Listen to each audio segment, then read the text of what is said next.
हाँ तो मेरे तारों और सितारों में आपका आरडी आ गया हूं एक नई वीडियो में। आज का मेरा टॉपिक है बेसिक कॉन्सेप्ट्स इन ज्योमेट्री, जो कि स्टैंडर्ड 9 मैक्स 2 का है। ऑब्वियस है हम लोग ने लेक्चर 1 एंड 2 कंप्लीट कर लिया है, तो ये हमारा लेक्चर 3 है। ऑब्वियस लेक्चर 3 में हम 1.2 कंप्लीट करेंगे।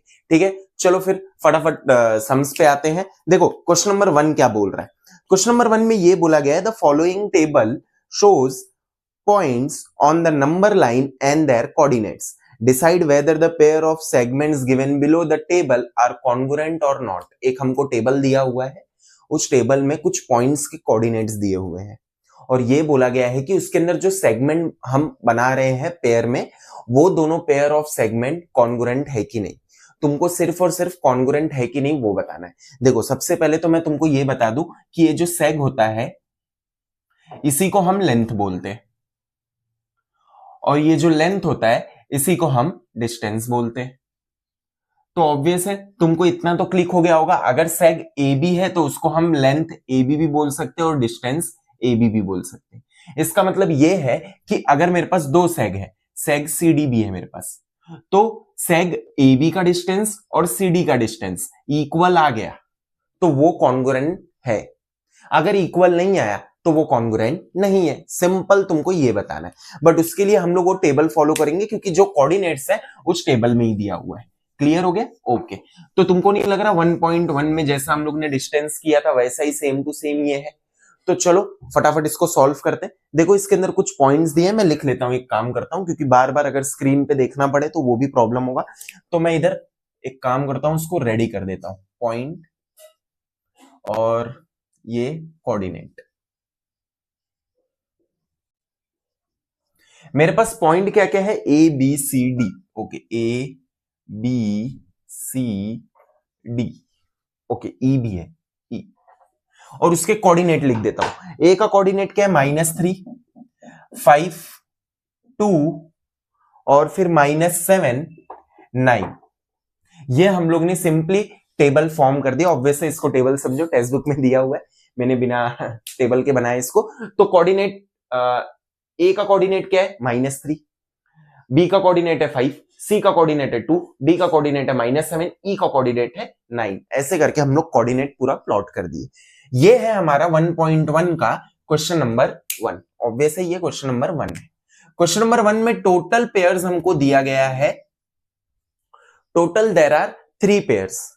सो we have to prove that all 3 pairs which is congruent or not. Sorry, proof नहीं करना है, हमको बताना है। स्टेट वेदर बोला है ना, तो कॉन्ग्रुएंट हो भी सकता है, कॉन्ग्रुएंट नहीं भी हो सकता है। चलो फटाफट सॉल्व करते हैं। सबसे पहला है seg D and seg A B. चलो फिर देखते हैं seg D and A B क्या होता है। Seg D E and seg A B.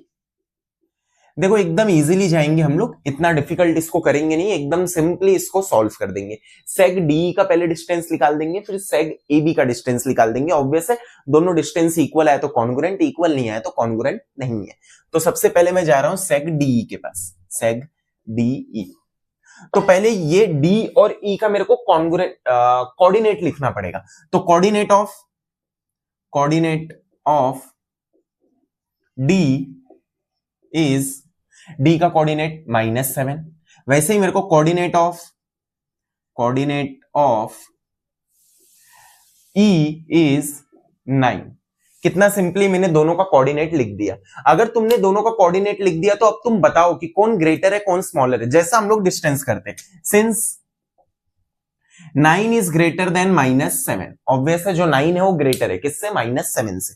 तो चलो इसका डिस्टेंस निकाल देते हैं। Therefore distance of D E equal to greater coordinate minus smaller coordinate. याद आया कुछ, लेक्चर 1 में किया था, करेक्ट।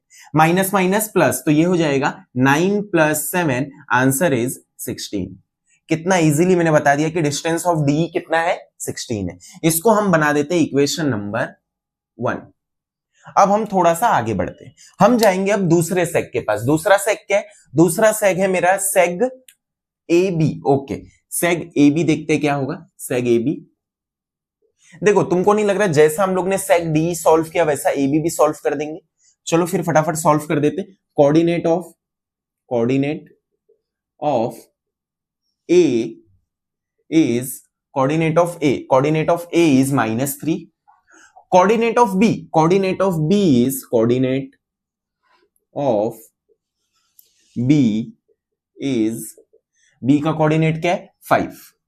अगेन अगर तुमने दोनों कोऑर्डिनेट लिख दिया तो तुम ग्रेटर बता दो. ग्रेटर हम बताएंगे -3 है कि 5. 5 है तो since 5 is greater then -3, obvious है तुमने ग्रेटर निकाल लिया तो अब इसका क्या निकालोगे, डिस्टेंस निकालोगे. निकाल दो. Therefore distance of A B equal to greater coordinate minus smaller coordinate. Greater coordinate minus smaller coordinate. Minus minus plus, so 5 plus 3 answer is 8 and this is our equation 2. So from equation 1 and 2 distance D not equal to AB. obvious है क्यों not equal है, क्योंकि इसका answer 16 है और इसका 8 है. इधर हम लिख देंगे since distance D not equal to distance AB. आगे तुम रीजन लिख दो. From equation 1 and 2. From equation 1 and 2. तुमको नहीं लग रहा अगर दोनों का डिस्टेंस इक्वल आया ही नहीं तो दोनों का लेंथ भी इक्वल नहीं होगा. दोनों का लेंथ भी इक्वल नहीं होगा तो दोनों सेग भी क्या होंगे, इक्वल नहीं होंगे. तो हम लोग डायरेक्टली लिख देंगे therefore seg DE same copy करते and seg A B are not congruent. तो ऐसे करके हम लोग ने फर्स्ट वाला कंप्लीट कर लिया. देखिए कितना सिंपल जा रहा है. तो ऐसे ही तुमको इसको इजीली टाइप में सॉल्व करते जाना, मतलब जितना हो सके उतना सॉल्व करो. जितना प्रैक्टिस करोगे उतना तुम्हारे लिए कम है. ओके चलो अब आगे बढ़ते, दूसरे के पास जाते. अभी सेकंड वन है मेरा सेग. सेकेंड वन इज, देखता हूं सेकेंड वन क्या है. सेकेंड वन ये दिया है seg BC and seg AD. चलो उसको भी लिख देते, seg BC and seg AD. Obvious है जैसा हम लोग ने सेग डी और एबी किया सॉल्व, वैसा ही हम लोग बीसी एंड एडी भी क्या करेंगे, सॉल्व करेंगे. चलो फटाफट सॉल्व करते. सबसे पहले हम सेग बीसी सॉल्व करते. सेग बीसी आ गया तो अब उसके कोऑर्डिनेट लिखो. Coordinate of B is, coordinate of B क्या है, कोऑर्डिनेट ऑफ बी इज 5. ठीक है मैंने लिख दिया 5. और वैसे ही coordinate of C is, coordinate C का कोऑर्डिनेट क्या है 2. लिख दो इधर 2, लिख दिया 2. अब दोनों में ग्रेटर कौन है, दोनों में ग्रेटर है 5. तो हम इधर लिख देंगे सिंस 5 इज ग्रेटर देन 2. अगर तुमको ये ग्रेटर स्मॉलर मिल गया तो तुम क्या करोगे, इसका डिस्टेंस फाइंड कर दोगे. Therefore distance of BC equal to 5 minus 2, answer is 3 and this is equation 1. देखो ग्रेटर माइनस स्मॉलर, ऑब्वियस है 5 minus 2 3, उसको मैंने बना दिया इक्वेशन 1. जैसे हम लोग ने ये किया है वैसा ही हम लोग वो भी सॉल्व कर रहे हैं. अब अगर तुमने सेग बीसी निकाल लिया तो आप किसके पास जाएंगे, सेग एडी के पास. चलो सेग एडी के पास जाते, सेग एडी. तो एकदम सिंपली हम इसको सॉल्व करते जाएंगे सेग एडी को भी. Coordinate of A is -3 and coordinate of D is -7. Okay इसको -3 कर दो और कोऑर्डिनेट ऑफ डी को हम लोग लिख देंगे -7. टेबल अगर तुम समझ जाओगे तो ऑब्वियस है टेबल इतना डिफिकल्ट नहीं है, बस तुमको उसके नीचे कोऑर्डिनेट क्या दिया हुआ है वो देखना है. अब ऑब्वियस है ये थोड़ा सा अलग आ गया, दोनों माइनस में आ गए. मैंने तुमको पहले भी समझाया माइनस में मतलब जो छोटा नंबर होगा वही हमारा बड़ा नंबर होगा. तो मतलब ये हो गया कि since -3, okay since -3 is greater then -7. इसका मतलब ये है जो -3 है वो ग्रेटर है किससे, -7 से. ठीक है चलो अब आगे बढ़ते. Therefore distance of AD equal to, देखते डिस्टेंस क्या है, greater coordinate minus smaller coordinate. देखो साइन 2 बार माइनस का है क्योंकि ये तो माइनस फॉर्मूले में है ही, और स्मॉलर कोऑर्डिनेट के पास भी माइनस है, इसलिए 2 बार। तो अगर यहां तुम रूल अप्लाई करोगे तो -3 वैसा ही रहेगा, माइनस माइनस ये +7 हो जाएगा। Again minus plus minus, it means 7 - 3 answer is 4। Greater number के पास प्लस है इसलिए आंसर में भी प्लस आया। इसको हम बना देंगे इक्वेशन नंबर 2। देखो इधर भी हम लोग ने इक्वेशन 1 और इक्वेशन 2 करके फिर दोनों को बताया था इक्वल है कि नहीं। यहां भी तुमको नहीं लग रहा 1 का 3 आया और 2 का 4 आया तो वापस से दोनों इक्वल नहीं है, तो तुम वही बताओगे कि since distance of BC not equal to distance of AD, obvious है इक्वल नहीं है। रीजन लिखना पड़ेगा। रीजन क्या लिखोगे? From equation 1 and 2, from equation 1 and 2। कितना इजीली हम लोग ने बता दिया कि ये दोनों इक्वल नहीं है। ऑब्वियस है अगर इक्वल नहीं है तो वो दोनों कॉन्ग्रुएंट भी नहीं है। लिख दो therefore सेग BC and seg AD are not congruent। कितना इजीली हम लोग ने इसको कंप्लीट कर लिया। तुम देखोगे तो हमारा क्वेश्चन नंबर 1 का फर्स्ट एंड सेकंड कंप्लीटेड। ठीक है, चलो फटाफट कॉपी करो, फिर थर्ड वन करते हैं। तो अब थर्ड वन बाकी है, कंप्लीट कर लेते हैं। ओके, तो थर्ड वन में क्या बोला है? सेग BE and सेग AD। Okay, third one is सेग BE and सेग AD। Okay, AD। So simply हम लोग ने देखो BE और AD पहले भी निकाला है, नो डाउट, बट वापस से हमको निकालना पड़ेगा क्योंकि हर एक क्वेश्चन के लिए अलग मार्क्स होगा। तो चलो पहले इसको सॉल्व करते हैं। अब हम क्या करेंगे? पहले सेग BE का डिस्टेंस निकालेंगे, फिर सेग AD का डिस्टेंस निकालेंगे। अगर दोनों डिस्टेंस इक्वल है तो कॉन्ग्रुएंट, दोनों इक्वल नहीं है तो कॉन्ग्रुएंट नहीं है। तो चलो फटाफट करते हैं। तो हम सबसे पहले जा रहे हैं सेग BE के पास। सेग BE में हम लोग पहले उसके कोऑर्डिनेट्स लिख लेंगे। Coordinate of B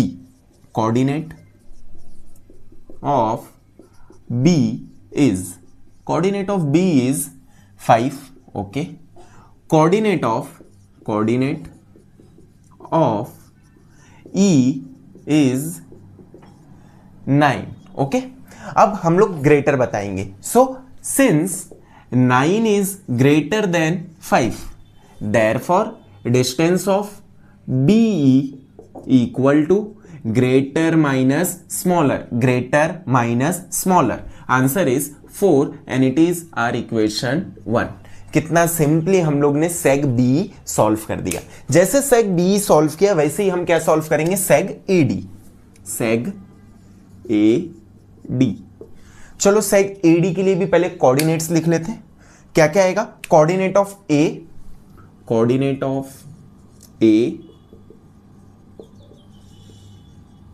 is and coordinate of D भी हमको निकालना है। Coordinate of D is, A का कोऑर्डिनेट क्या है, D का कोऑर्डिनेट क्या है वो देख लेते। A का -3, D का -7। It is -3 and it is -7। सो अब हमको बताना है ग्रेटर कौन है। ऑब्वियस है AD हम लोग ने पहले भी किया था, तो हम लोग सिंपली बता देंगे कि सिंस -3 इज ग्रेटर देन -7। अगर ये ग्रेटर मिल गया तो इसका डिस्टेंस भी निकाल लेते हैं। ऑब्वियस ये थर्ड वन है, उधर करता हूं, चलो जगह तो है काफी। Therefore distance of AD equal to greater coordinate minus smaller coordinate. याद रखना है, greater coordinate minus smaller coordinate. अब यहां क्या हो जाएगा? -3 वैसा ही रहेगा, minus minus +7, -3 +7 answer is +4 and it is our equation 2। तुमको नहीं लग रहा है इस बार इक्वेशन 1 और 2 दोनों का आंसर सेम आ गया? इसका भी 4 और इसका भी 4, तो हम लोग डायरेक्ट लिख देंगे since distance BE equal to distance AD। क्यों ये इक्वल आया? बिकॉज इसका भी आंसर 4, इसका भी आंसर 4। फ्रॉम इक्वेशन 1 एंड 2 वो लिख देंगे हम, from equation 1 and 2. Therefore seg BE and seg AD are congruent. हो गया हमारा ये भी solve. seg BE and seg AD are congruent. Easily हम लोग ने क्वेश्चन नंबर 3 भी सॉल्व कर लिया. It means question number 1 is completed. चलो फटाफट कॉपी करो. अब 2, 3 आगे बढ़ते हैं हम. Very good. ऐसे ही फटाफट फटाफट करते रहना है, ऑब्वियस है.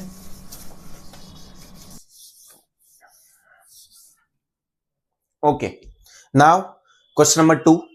ओके, देखो क्वेश्चन नंबर 2 एंड 3 ना दोनों ही सिमिलर है. तो हम लोग क्वेश्चन नंबर 2 और क्वेश्चन नंबर 3 दोनों एक साथ ही कंप्लीट कर लेंगे, क्योंकि दोनों के अंदर ना एक न्यू टर्म आया है. वो न्यू टर्म का नाम है मिड पॉइंट.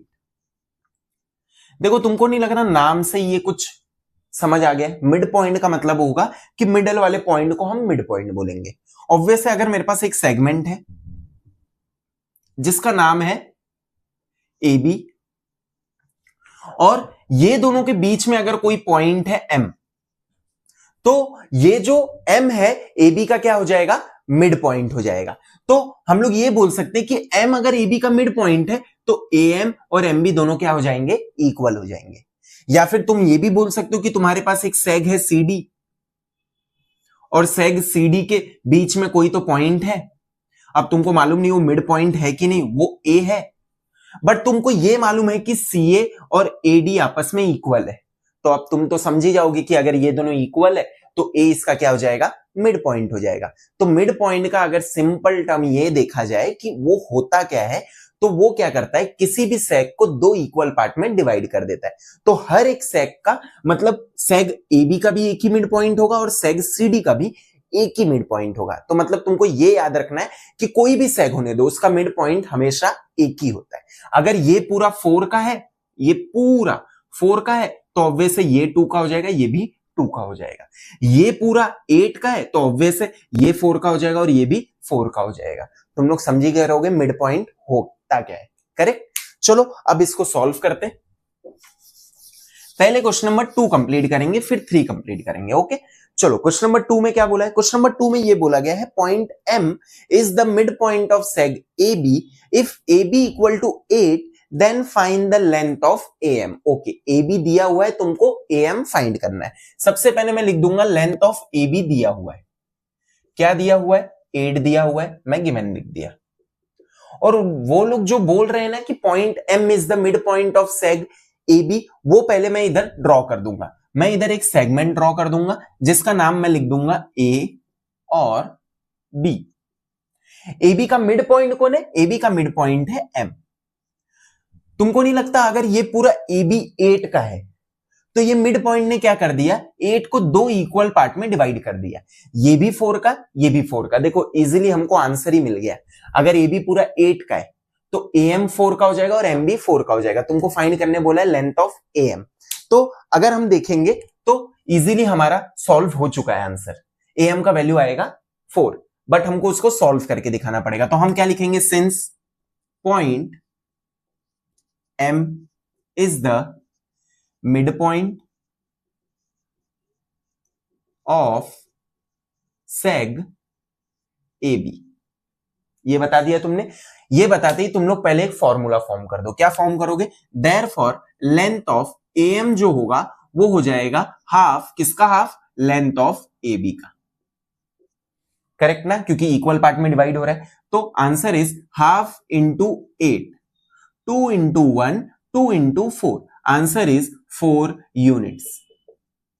तो therefore length of AM equal to 4 units. देखो हम लोग ने इजीली क्वेश्चन नंबर 2 कंप्लीट कर लिया. ऑब्वियस है अगर इसके अंदर MB बोला होता तो MB भी कितना आता? 4 यूनिट्स. तुमको याद रखना है कि मिड पॉइंट का मतलब ही ये होता है कि वो सेग को 2 इक्वल पार्ट में डिवाइड करता है. करेक्ट. तो अब हम करेंगे क्वेश्चन नंबर 3. चलो क्वेश्चन नंबर 3 करते हैं. क्वेश्चन नंबर 3 में क्या बोला है? Point P is the midpoint of seg CD if CP equal to 2.5 find length CD. देखो यहां थोड़ा सा उल्टा दिया है. यहां हमको पूरे सेग का वैल्यू दिया था तो हमको उसका हाफ वैल्यू ढूंढना था. यहां हाफ वैल्यू दिया है और तुमको पूरा सेक का वैल्यू ढूंढना है। चलो वही हम लोग पहले लिख लेते हैं। लेंथ ऑफ सीपी हमको दिया हुआ है जो कि है 2.5, ये हमारा गिवन हो गया। और वो लोग जो बोल रहे हैं वो हम लोग डायग्राम ड्रॉ कर देते हैं। वो लोग ये बोल रहे हैं कि मेरे पास एक सेग है जिसका नाम है सीडी, और सेग सीडी के पास एक मिड पॉइंट है जिसका नाम है पॉइंट पी। तुमको नहीं लगता ये पी आते ही सेग को दो इक्वल पार्ट में क्या कर दिया, डिवाइड कर दिया। तो जैसा इसका डायग्राम बना था वैसा इसका भी डायग्राम बन गया। ऑब्वियस है ये अगर 2.5 का है तो ये भी कितना हो जाएगा 2.5 का। तो पूरा लेंथ कितने का हो जाएगा 5 का। देखो हम लोग ने जैसे इसको सॉल्व किया था इजीली, वैसे इसका भी आंसर मालूम पड़ेगा कि 5 आएगा, बट हमको ऐसा रिप्रेजेंट करना पड़ेगा। चलो करते हैं। हम लोग पहले लिखेंगे since point P is the midpoint of seg CD, correct. अब हम लोग अगर ये कर दिए, इस बार ना फॉर्मूला हाफ में नहीं बनेगा, सॉरी इस बार ना फॉर्मूला हाफ में नहीं बनेगा, इस बार फॉर्मूला थोड़ा सा डिफरेंट होगा। ऑब्वियसली यहां हमको हाफ वैल्यू ढूंढना था इसलिए हमको फुल का हाफ करना पड़ा। यहां हमको हाफ वैल्यू दिया हुआ है, हमको फुल वैल्यू ढूंढना है, तो यहां फॉर्मूला भी कुछ अलग बनेगा। यहां फॉर्मूला फॉर्म होगा therefore length of CD equal to 2 multiply by length of CP। या तो तुम CP प्लस PD कर दो तो भी वैल्यू मिलेगा, या तो इसको CP को 2 से मल्टीप्लाई कर दो तो भी वैल्यू मिल जाएगा। अगर 2 से मल्टीप्लाई किए तो ये हो जाएगा 2 मल्टीप्लाई बाय 2.5, जिसका आंसर आएगा 5.0। बट ऑब्वियस है पॉइंट के बाद 0 की वैल्यू नहीं होती, तो आंसर आ जाएगा 5 units. Therefore length of CD equal to 5 units. Question number 2 और 3 भी कंप्लीट हो गया, करेक्ट। ओके 4 बचा है, 5 बचा है, 6 बचा है। एक काम करते हैं क्वेश्चन नंबर 4 तक करते हैं और 5 और 6 हम लोग नेक्स्ट लेक्चर में कर लेंगे, करेक्ट। नहीं तो लेक्चर बहुत लेंदी हो गया तो तुम बोर हो जाओगे, करेक्ट ना। चलो क्वेश्चन नंबर 4 पहले देखते हैं क्या बोला है। If AB equal to 5 centimetre, BP equal to 2 centimetre, AP equal to 3.4 centimetre, compare the segment. देखो कंपेयर करना है, हमको बताना है कौन सबसे बड़ा है कौन सबसे छोटा है। कंपेयरिंग का मतलब यही होता है। तो सबसे पहले हम लोग सबके वैल्यू लिख लेंगे। हमारे पास वैल्यू है AB का, BP का और AP का, करेक्ट। तो AB का जो वैल्यू है वो है 5 सेंटीमीटर, BP का जो वैल्यू है वो है 2 सेंटीमीटर और AP का जो वैल्यू है वो है 3.4 सेंटीमीटर। एक बार मैं चेक कर लेता हूं करेक्ट है कि नहीं। 5, 2 और 3.4 करेक्ट, ये हमारा गिवन है। इसको सिंपली कंपेयर करना है। चलो कंपेयर कर देते हैं। मैं सबसे पहले बोलूंगा कि जो 5 सेंटीमीटर है वो सबसे ग्रेटर है, 5 सेंटीमीटर से छोटा है 3.4 सेंटीमीटर और 3.4 सेंटीमीटर से छोटा है 2 सेंटीमीटर। अगर तुमने वैल्यू कंपेयर कर लिया तो वो वैल्यू किसका है उसको भी कंपेयर कर लो। तो 5 है AB का, तो AB सबसे बड़ा हो गया। AB से छोटा हो गया 3.4, वो लिख दो AP। अब 3.4 से छोटा हो गया 2 सेंटीमीटर, वो लिख दो BP, करेक्ट। पहले वैल्यू लिख दिए, फिर तुमने उस वैल्यू किसका है उसका नाम लिख दिए। ऑब्वियस है सेगमेंट बोला है तो इसको सेग में कन्वर्ट कर दो। Therefore सेग AB is greater than seg AP is greater than seg BP। Easily हम लोग ने क्वेश्चन नंबर 4 भी कंप्लीट कर लिया। बस इसमें हम लोग ने कंपेयर किया, मैंने ग्रेटर टू स्मॉलर किया है, तुम चाहो तो स्मॉलर टू ग्रेटर कर लो, जैसा तुमको सही लगे वैसा क्वेश्चन नंबर 4 कंप्लीट कर लो। इसी के साथ लेक्चर 3 हमारा कंप्लीट हो गया। देखो चैनल पे आए हो तो लाइक सब्सक्राइब और शेयर करो। मिलेंगे दूसरे वीडियो में। बाय बाय, जय हिंद।